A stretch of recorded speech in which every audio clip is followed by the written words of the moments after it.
हाँ, तो सबसे पहले जो हम लोग का ड्रामा किए तो ड्रामा करेंगे। मान लेते हैं कि ये हमारा कोई प्रिज्म है, ठीक है। प्रिज्म का नाम हमारे पास है ए बी सी। कोई आपतित किरण है जो प्रिज्म के एक पृष्ठ पर आपतित हो रही है। अभिलंब उसका कुछ ये होने वाला है और प्रकाश किरण को चले जाना चाहिए था सीधे, लेकिन वो सीधे जाएगी नहीं, अभिलंब की ओर झुक करके जाती है और कुछ ऐसे चली जाएगी, ठीक है। चलिए, अब इसका अगर इस पृष्ठ का अभिलंब खींचा जाए तो इस पृष्ठ का अभिलंब होने वाला है ये, और जब प्रकाश किरण मतलब सघन से विरल माध्यम में जाती है तो फिर ये अभिलंब से दूर हटेगी। जाना चाहिए था तो सीधे, लेकिन सीधे न जा करके इधर ऐसे करके चली जाएगी, ठीक है। ये हमारी आपतित किरण हो गई पी क्यू, ये हो गया पॉइंट आर और यस, ठीक है। आपतित किरण को आगे और निर्गत किरण को पीछे जब हम बढ़ाते हैं तो ये कोण मिलता है, जिसको हम लोग कहते हैं विचलन कोण।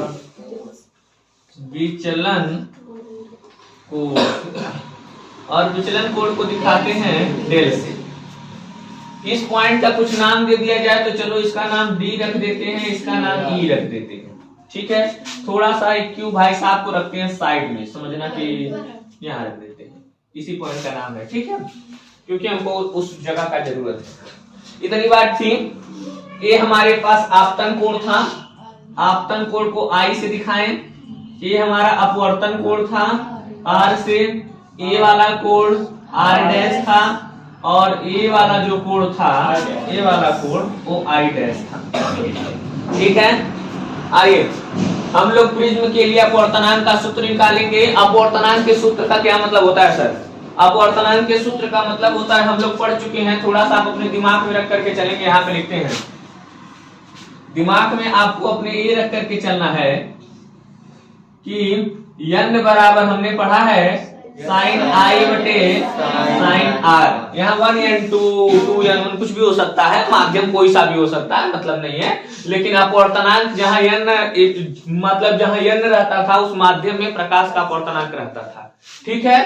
तो वो जो होता था साइन आई बटे साइन आर। यानी हम प्रिज्म के लिए चेक कर लें कि आई और आर में क्या रिलेशन होता है, ठीक है।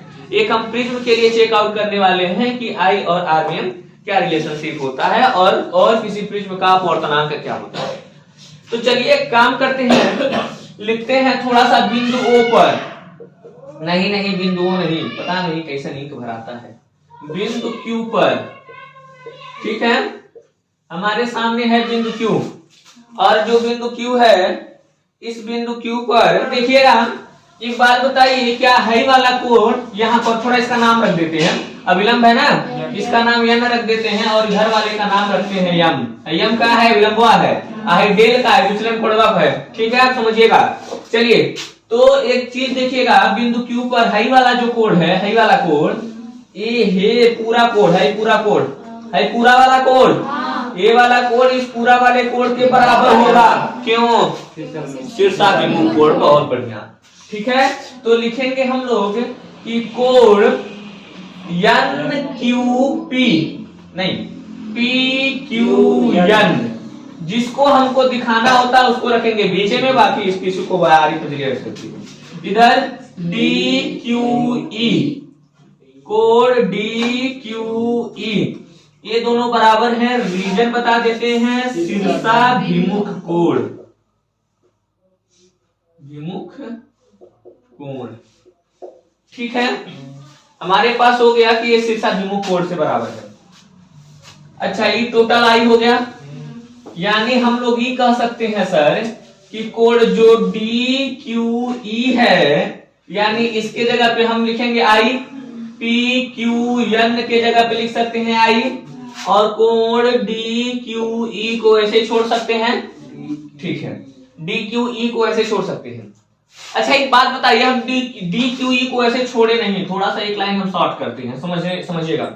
एक बात बताओ, जो डी क्यू ई ये पूरा कोण है ना, डी क्यू ई ये पूरा कोण है, इस कोण को हम D Q are plus E Q R लिख दे तो सही नहीं है? सही है, क्योंकि हाई पूरा कोण देखो, ये पूरा कोना आना है, ये पूरा कोना आना है, तो इस पूरा कोना को हई छोटा सा कोना और हई छोटा सा कोना लिख के जोड़ दे तो कोई दिक्कत नहीं होगा, क्योंकि अगर ये छोटा सा कोण और ये छोटा सा कोण अगर हम जोड़ देंगे तो ये पूरा कोण बन जाएगा।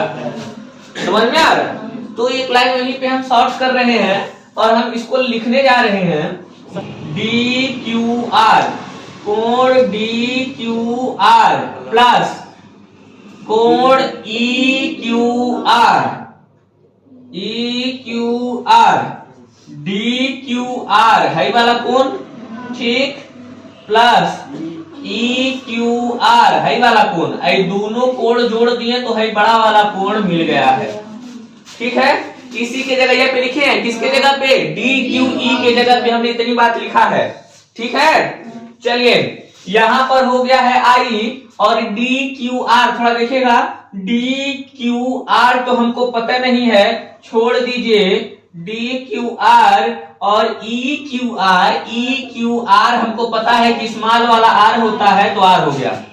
ठीक है, अब हम लेके चलते हैं इसको इस साइड, समझ में आ रहा है? उसको लेके चले हैं उस साइड, तो उस साइड लेके चले हैं तो इधर बचेगा केवल डी क्यू आर, तो बचा angle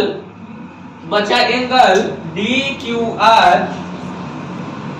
angle D Q R बराबर हो जाएगा आई माइनस आर, यानी ऐसे लिखते angle I minus angle R. ठीक है, ये एंगल का ही फॉर्मेट था, लगा देते हैं। ठीक है, तो angle I minus angle R ये हमारा बचा। ठीक है, इस साइड में आके थोड़ा सा सोच लेते हैं, इस साइड में आकर, इस साइड में भी सेम टू सेम देखो, ए आई ए वाला कोण इस पूरे कोण के बराबर होगा। क्यों बराबर होगा? शीर्षाभिमुख कोण से। लिखते हैं बिंदु आर पर, अब इस आर वाले को पे आए हैं, लिखते हैं बिंदु आर पर, देखे बिंदु आर पर, देखिए बिंदु आर पर होगा सर ये पूरा, अच्छा इन दोनों मतलब ये पूरा एंगल इस पूरे एंगल के बराबर होगा ना, तो डी आर ई लिखते हैं, D R E, angle D R E बराबर हो जाएगा एंगल यम आर यस के, एंगल यम आर यस के, रीजन शीर्षाभिमुख कोण, विमुख कोण। चलिए हई जौन बड़का कोणवा है डी आर ई, इसको दो रूपों में लिख सकते हैं, इसका प्लस इसका, जैसे इसका टुकड़ा किए हैं उसी तरीके से इसका कर सकते हैं ना। ठीक है, D R Q angle D R Q plus angle E R Q, angle E R Q हो गया ना, बराबर इसके जगह यहाँ पे लिखे हैं हम, आपको समझ, जिसको नहीं समझ आएगा बोलेगा, झूठा हूं नहीं करेगा, रतिया में कान का हुआते हैं। ठीक है, डी आर क्यू और ई आर क्यू दोनों को ऐड करेंगे तो डी आर ई के बराबर होगा, रतिया में हुआते दिनों तुम लोग। तो समझ में आएगा तब बोलना था कि टेस्ट में ऐसा ना बताते हो, हमको शर्म आने लगती है। ठीक है, इतना हो गया। और जो है यम आर यस है, इसके जगह हम एंगल आई डैश लिख दें। ठीक है, चलिए हमको तो एंगल टी आर क्यू, जो ये डी आर क्यू है इसको तो पता नहीं है क्या है, जाने दो।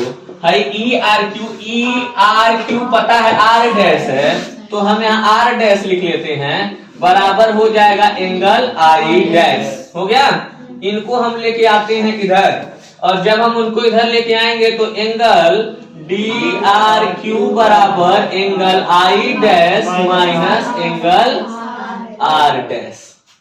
चलिए इतना बात हो गया, तो अब बहुत अच्छा हो गया है। अब आते हैं हम लोग हे वाले त्रिभुजे में, हे वाले त्रिभुजे में। सर ये इतना ड्रामा काहे कर रहे हैं, पहले ही बता दीजिएगा, हमको समझ नहीं आ रहा। हम एंगल आई निकालने का कोशिश करते हैं, कोण आई की वैल्यू कितनी होगी, ठीक है, और फिर हम एंगल आर निकालने की कोशिश करेंगे कि आर की वैल्यू कितनी होगी, और जब आई और आर की वैल्यू निकल जाएगी तब हम निकालेंगे अपवर्तनांक। ठीक है, चलिए तो हम क्या कर रहे हैं, हम इस वाले में देख रहे हैं, इस वाले त्रिभुज कौन सा, त्रिभुज DQR में, त्रिभुज DQR में। अच्छा, एक रूल पढ़ चुका गया है, कक्षा 10 में आप पढ़े होंगे, और वो कक्षा 10 का रूल एक आता है कि किसी त्रिभुज के बाह्य कोण का मान उसके सम्मुख दोनों अंतःकोणों के योगफल के बराबर होता है। बहुत बार आता है। तो यानी हमने पढ़ा कि किसी त्रिभुज के बाह्य कोण का मान उसके सम्मुख दोनों अंतःकोणों के योगफल के बराबर होता है। ये त्रिभुज है, ये त्रिभुजों का देखो बाह्य वाला कोण बारे है, और बारे किसका मनवा, इसके मनवा और इसके मनवा के योगफल के बराबर होगा। ठीक है, लिख दे। तो हम लोग लिखेंगे एंगल, एक कौन नाम रख देना पड़ेगा हमको, कुछ नाम रख देते, नाम क्या रखे, डायरेक्ट दिखा देगा, कुछ नाम रख देते। चलो हम अपना नाम रखेंगे पी नाम, पी तो रख चुके ना,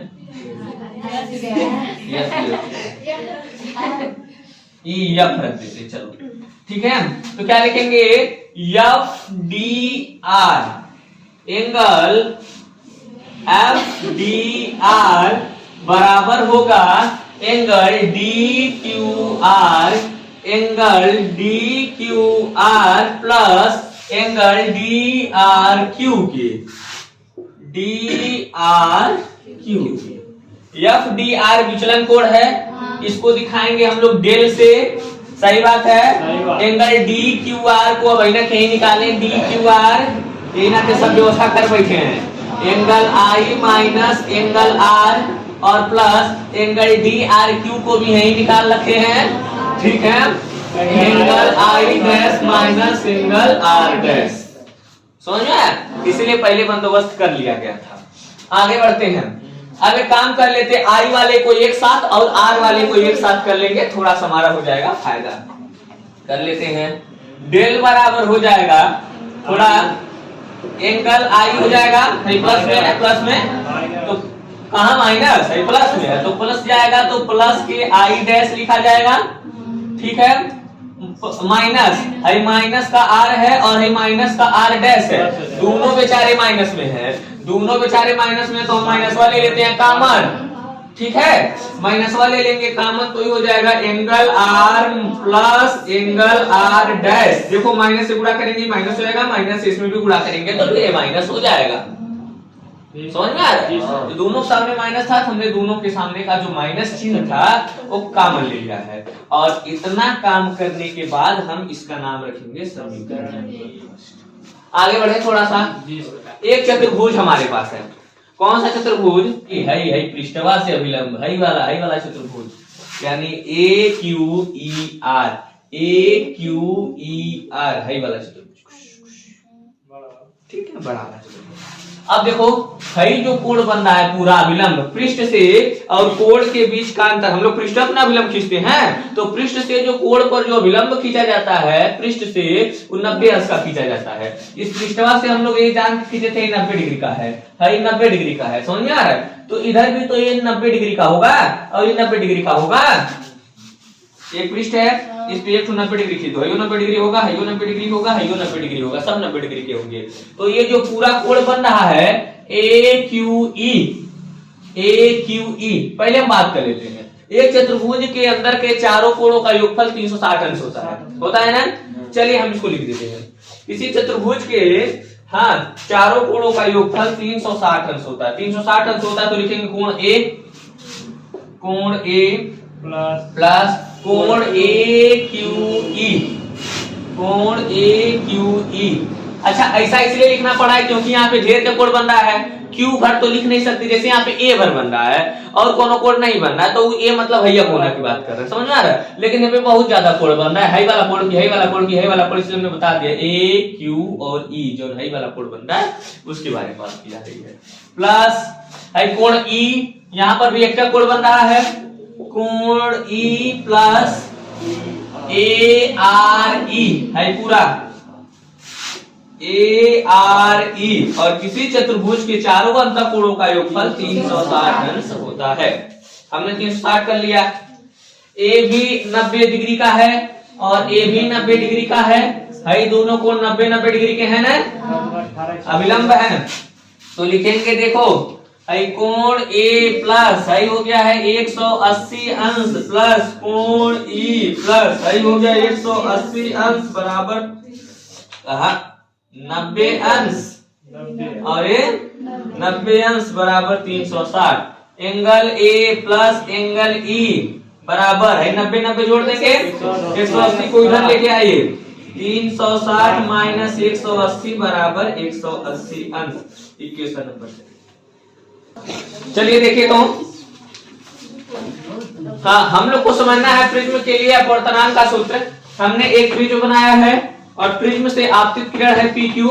PQ इस आपतित किरण में अपवर्तन के नियम को फॉलो करते हुए अपवर्तन का नियम कहता है कि जब प्रकाश किरण विरल से सघन में जाती है तो अभिलंब की ओर झुक जाती है। अभिलंब हमारा ये पूरा था, देखो पृष्ठ से हम अभिलंब खींचे हैं, पृष्ठ से हमेशा पृष्ठ से ही खींचते हैं। तो एक प्रकाश किरण अभिलंब की ओर झुक गई है और सीधे चली गई है। इस वाले पृष्ठ से प्रकाश किरण अपवर्तित होगी और फिर से अपवर्तन का नियम फॉलो करेगी। अपवर्तन का नियम कहता है कि प्रकाश किरण जब सघन माध्यम से विरल माध्यम में जाती है तो अभिलंब से दूर हट जाती है। जाना चाहिए था इसको सीधे इसी मार्ग पर, लेकिन थोड़ा सा इधर दूर हटेगी क्योंकि यहाँ पर अभिलंब है। इतनी बात थी। अब हम लोग एक चीज और पढ़ चुके हैं विचलन कोण के बारे में। विचलन कोण में मतलब होता है कि जब हम लोग आपतित किरण को आगे और निर्गत किरण को पीछे बढ़ाते हैं तो उनके सम्मिलन बिंदु पे जो कोण बनता है उसको हम लोग विचलन कोण कहते हैं, इसे डेल्टा को प्रदर्शित करते हैं। हो गया था। बिंदु Q पर बात कर लें। बिंदु Q पर हमने देखा कि सर ए वाला जो पूरा कोण है इस वाले पूरे कोण के बराबर है। इसलिए बराबर है क्योंकि मतलब दोनों में शीर्षाभिमुख कोण बन रहा है। वाली भुजा ये पूरी है और ये वाली भुजा ये पूरी, मतलब पूरी पूरी लाइन चाहिए ना, तो उसको हमने लिख लिया है। उसको हमने लिखा कि PQN, यानी जो यहाँ पे PQN था इसको लिखा बराबर है DQE के। क्यों? शीर्षाभिमुख कोण से। PQN तो आई है, हमने एंगल आई रख लिया। DQE जो था पूरा कोण इसको दो टुकड़ा में टूटा है, DQR और प्लस EQR, है टुकड़ा और है टुकड़ा, तो DQR प्लस EQR लिख लिया है। DQR तो इसको तो ऐसे नोट कर लिया DQR है, और कोण जो EQR था EQR ए एंगल R है तो R लिख लिया, इसको इधर ट्रांसफर कर लिया, angle DQR is equal to हो गया एंगल I माइनस के R। अब आते हैं बिंदु R पर। सेम यही प्रोसेस हम लगाने वाले हैं बिंदु R पर। ये वाला जो एंगल होगा इस पूरे एंगल के बराबर होगा। इस पूरे एंगल को हमने लिख लिया है DRE, एंगल DRE बराबर हो जाएगा एंगल MRS, एंगल मतलब MRS। ये वाला जो एंगल है ये दो भागों में है तो हम दोनों भाग का नाम लिख लेते हैं DRQ प्लस ERQ। दोनों कोण लिख लिए, दोनों कोण मिला के पूरा कोण हो जाएगा ना, तो दोनों कोण लिख लिए हैं। और जो MRS है ये I डैश है, हमने इसकी जगह पे I डैश लिख लिया है। DRQ जो DRQ है तो हमको पता नहीं है क्या है, इसको हमने वैसे लिख लिया है। ERQ हमको पता है R डैश होता है तो R डैश लिख लिया है, और MRS जो होता है वो I डैश तो पहले से है, ठीक है। R डैश को इधर लेके जाते हैं तो DRQ जो है ये DRQ जो है इसको ऐसे ही रह जाता है और इधर जाकर के एक angle I dash minus angle R dash हो जाता है। अब हम पहुंचते हैं फिर से त्रिभुज। एक त्रिभुज हमारे पास बना है, ये छोटा वाला जो त्रिभुज है, छोटा वाला त्रिभुज हमारे पास है DQR। त्रिभुज DQR का ये बाह्य कोण है और हम जानते हैं कि किसी त्रिभुज के बाह्य कोण का मान उसके सम्मुख दोनों अंतःकोणों के योगफल के बराबर होता है। तो हाई वाला जो कोण होगा इन दोनों इसके सामने वाले ये दोनों न कोण हुए, तो ये वाला जो कोण होगा इन दोनों कोणों के योगफल के बराबर होगा। ये दोनों कोण हमको पता नहीं थी, इसी वजह से हमने पहले ही निकाल रखा है। हाई वाला कोण यहाँ पे निकाल रखा और ये वाला जो एंगल है यहाँ पे निकाल रखा है, रेड मार्कर से मैंने दिखाया है, उसी को हमने लिख लिया है, ठीक है। तो जो बाह्य कोण है FDR लिखे हैं बराबर DQR ये वाला एंगल और प्लस DRQ ये वाला एंगल हो गया है। इसके प्लेस पे ये वाली वैल्यू को रख लिए और इसके प्लेस पे इस वाली वैल्यू को रख लिए। I वाले को एक साथ करना था तो हमने कर दिया I प्लस I डैश, और R वाले को एक साथ करना था, दोनों माइनस में है, माइनस कॉमन ले लिया, R प्लस R डैश हो गया है, ठीक है। इतना काम हम कर लिए हैं। अब हम आते हैं, चूंकि हमने एक चीज पढ़ रखा है कि ये जो दोनों पृष्ठें होती हैं, दोनों पृष्ठ अपवर्तक पृष्ठ होती हैं, और इन दोनों अपवर्तक पृष्ठों के बने हुए कोण को अपवर्तक कोण कहते हैं। अभी तक इसमें अपवर्तक कोण का सम्मिलन नहीं हुआ है, तो अगर इसमें अपवर्तक कोण का सम्मिलन नहीं हुआ है तो हम इसमें अपवर्तक कोण का सम्मिलन करेंगे। सम्मिलन करने के लिए एंगल ए आना चाहिए ना, तो एंगल ए को इंक्लूड करेंगे। एंगल ए को इंक्लूड करने के लिए हमारे पास एक चतुर्भुज बनता है ये वाला, ठीक है, ये चतुर्भुज बनता है। तो उस चतुर्भुज के बारे में बात करें, क्या चीज, ए क्यू ई आर चतुर्भुज है। हम जानते हैं कि चतुर्भुज के चारों अंतः कोणों का योगफल 360 अंश होता है। तो हमने एंगल ए लिख लिया प्लस ए क्यू ई, हाई वाला जो एंगल बन रहा था उसको लिख लिया, प्लस एंगल हाई वाला जो एंगल बन रहा है उसको लिख लिया, प्लस हाई लिख लिया ए आर ई, यानी जो यहाँ पर जो एंगल बन रहा है उसको लिख लिया, और पूरा ये 360 अंश के बराबर होता है। ठीक है, एंगल ए तो हमको पता नहीं है कि एंगल ए कितना है, चलो एंगल ए को छोड़ देंगे। ए क्यू ई, ये अभिलंब है, अभिलंब, और अभिलंब जो होता है वो 90 अंश का होता है, तो हमने यहाँ पे 90 अंश दिखा दिया। एंगल ई के बारे में भी हमको नहीं पता है, हमने छोड़ दिया। और एंगल हे वाला जो बन रहा है ए आर ई, देखो ये अभिलंब है और ये पृष्ठ है, अभिलंब और पृष्ठ के बीच 90 अंश का कोण बनता है पूरा लेकर के, तो 90 अंश के लिए बराबर हो गया 360 है। तो एंगल ए बचा, एंगल ई बचा, और ये 90 और 90 180 हो गए, जिसको इधर लेके आए तो माइनस 180 हो गए। 360 में से 180 घट गया, और 360 में से 180 घटाया तो बच गया आपका 180, यानी angle A plus angle E बराबर हो गया है 180 अंश। अब हम आगे बात करते हैं। हमारे पास जो जो इक्वेशन मिले थे, हमारे पास अभी लास्ट में एक इक्वेशन मिला है, वो मिला था angle B, angle A plus angle E बराबर 180 अंश। समीकरण नंबर 2 था ना। इस वाले त्रिभुज में कौन सा त्रिभुज, क्यू ई आर, हाँ, त्रिभुज क्यू ई आर में किसी त्रिभुज के तीनों अंतःकोणों का योगफल कितना होता है, 180 अंश होता है। तो हम इसको लिख लें, देखो तीनों अंतःकोण कौन कौन से हैं, आर है, आर डैश है, ई है, तो लिखेंगे sir R plus R dash और प्लस ई बराबर 180 अंश हो जाएगा ना। किसी त्रिभुज के तीनों अंतःकोणों का योगफल समीकरण नंबर 3 हो गया। समीकरण 2 और समीकरण 3 की तुलना करने पर लिखते हैं, यहाँ लिख दें, दिख रहा है उसमें, दिख रहा, समीकरण 2 और 3 की तुलना करने पर, अगर समीकरण 2 और समीकरण 3 की तुलना करेंगे तो सर 180 के बराबर है, ई के बराबर है, तो ए वाला बतिया इस बतिया के नहीं बराबर होगा, यानी हमको मिल गया सर एंगल ए बराबर आर प्लस आर डैश, समीकरण नंबर 4।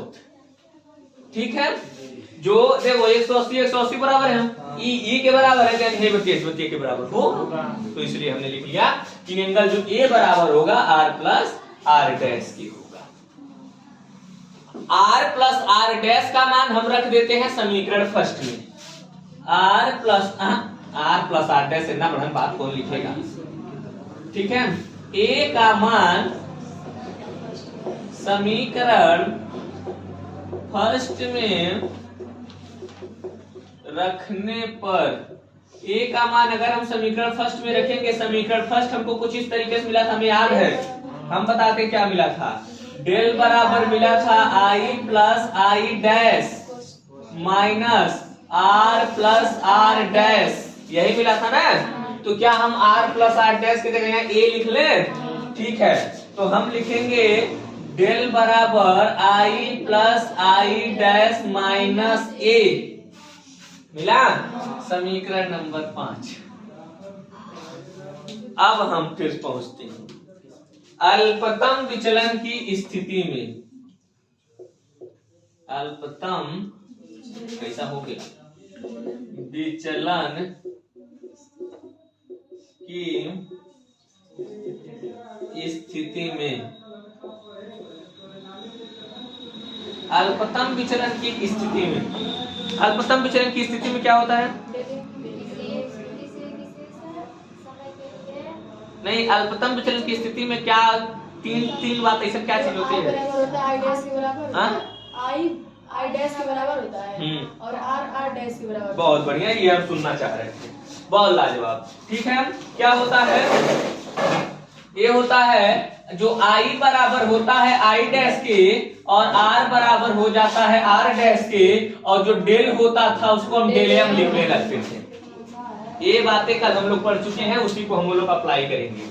ठीक है, हम लोग रखेंगे समीकरण 4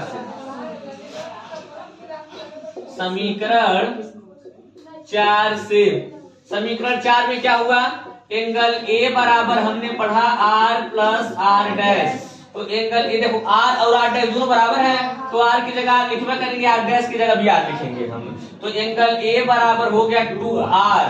ठीक है, अब हमको आर की वैल्यू मिल गई। साइन आई बटे साइन आर की जगह यहाँ क्या रखना वो मिलेगा, इसको इधर लेके जाते हैं। आर बराबर मिला एंगल ए बटे आर का मान मिल गया। आर का मान मिल गया, तब हम आई का मान भी ज्ञात करेंगे। और आई का मान कहां से ज्ञात करेंगे? समझ में आ रहा है? हाँ, समीकरण 5वां से लिखेंगे। समीकरण 5 से डेल के जगह हम डेलियम लिखेंगे। सॉरी, ठीक है। हाँ, डेल के जगह हम डेलियम लिखेंगे, तो डेलियम लिख लेते हैं। आई के जगह हम आई रखेंगे, आई डैश के जगह भी आई रखेंगे, और माइनस का रख दिए ए। डेलियम बराबर हो गया 2i माइनस ए। ठीक है, अब हम लोग आई की वैल्यू ज्ञात करेंगे ना। आई की वैल्यू ज्ञात करने के लिए ए को इधर ले जाएंगे। ठीक है, तो उधर बचेगा 2i अकेला, और हो जाएगा ए, हो जाएगा ए प्लस डेलियम, जाएगा प्लस हो जाएगा ना, ए प्लस। अब आई 2 को इधर भेजते हैं, आई बराबर हो गया ए प्लस डेलियम बटे 2। बहुत आई की वैल्यू मिल गई, आर की वैल्यू मिल गई, अब सब कुछ हो गया। ठीक है, स्नेल के नियम से, स्नेल के नियम से, स्नेल का नियम क्या कहता है सर? n बराबर साइन आई बटे साइन आर। n बराबर साइन आई के जगह लिखेंगे a प्लस डेलियम बटे 2, और साइन आर की जगह लिखेंगे कोण a बटा एंगल a बाई 2। इसी के लिए हम लोग परेशान थे। आइए हम लोग थोड़ा सा और बात कर लेते हैं। पतले लेंस के लिए, पतले लेंस आ रहा है यहाँ, ठीक है। पतले प्रिज्म के लिए, पतले प्रिज्म के लिए, यानी जब प्रिज्मा बहुत पतला हो। प्रिज्मा पतला मतलब जानते हो, जो एंगल ए है, एंगल ए है, ए 5 अंश के बराबर या छोटा हो। मतलब सोचो केवल है बीचों में जो एंगल बन रही 5 अंश का होके, 5 अंश समझ रहे हो कितना कम होता है। 5 अंश का तुमको कोण बनाना रहे, बहुत छोटा बनेगा ना, तो सोचो ऐसे एकदम बहुत पतला है लेंस। प्रिज्मा बहुत पतला है क्योंकि इसका अपवर्तक कोण जो है, इसका अपवर्तक कोण बहुत पतला है, तो एकदम पतला बन रहा है। ये जो कोण बन रहा है वो 5 अंश या 5 अंश से कम होने वाला है। ठीक है, 5 अंश से कम रहेगा तो फिर क्या होने वाला है, उसके बारे में बात कर लेते हैं। अगर ऐसा होगा, अच्छा एक चीज हम लोग पढ़े थे पिछले में कि जब थीटा का मान बहुत छोटा होता था तो साइन थीटा थीटा के बराबर हो जाता था। जैसे साइन एक्स बराबर लिखते थे, लगभग बराबर लिखते थे यक्स के। बहुत ज्यादा डेरिवेशन किया इस तरीके से। तो उसी तरीके से साइन, हाँ साइन क्या चीज, ए प्लस डेलियम बटे 2 जो होगा ये बराबर लगभग बराबर हो जाएगा ए प्लस डेलियम बटे 2 के। साइन हट जाएगा, साइन एक्स लगभग बराबर था एक्स के, tan एक्स tan अल्फा लगभग बराबर अल्फा के, tan बीटा लगभग बराबर बीटा के। डेरिवेशन पता है? हाँ, तो जब आपका पीछे का डेरिवेशन तैयार होता है तो आगे थोड़ा सा आपको राहत मिलती है। भाई हो जाएगा साइन एंगल ए प्लस आई 2 ए बराबर हो जाएगा लगभग एंगल ए बटे 2 के। इतना हो गया। अब आगे बढ़ते हैं। अब हम लोग बोलेंगे यहीं पे इसका कौन नाम रख देते हैं, इसका कौन नाम रख देते, का नाम रखेंगे 6। समीकरण 6 से, समीकरण 6 से n बराबर sine a plus del m बटे 2 के जगह यहाँ a प्लस डेल m बटे 2 लिख दे तो हम लिख देते हैं a प्लस डेल m बटे 2 और साइन a बटे 2 के जगह यहाँ सिर्फ a बटे 2 लिख दे तो हमने लिख दिया है a बटा 2। ठीक है, 2 से 2 खत्म। ठीक है, 2 से 2 खत्म हो गया, बचा n बराबर a प्लस डेल m बटा a। ठीक है, बचा ना। एक काम कर लेते हैं कि a को इधर भेज देते हैं। ठीक है, a को उधर भेजेंगे तो हो जाएगा n a बराबर a प्लस, थोड़ा सा ऊपर लिखेंगे, n a बराबर a प्लस डेल m। ठीक है, हो जाएगा। a को थोड़ा भेज देते हैं तो इधर, a को इधर भेजेंगे तो क्या होगा, n a माइनस a बराबर डेल m। में n कॉमन ले ले, a कॉमन ले ले, a कॉमन ले लेंगे तो n माइनस 1 बराबर डेल m। और ये हमारा एक नया फार्मूला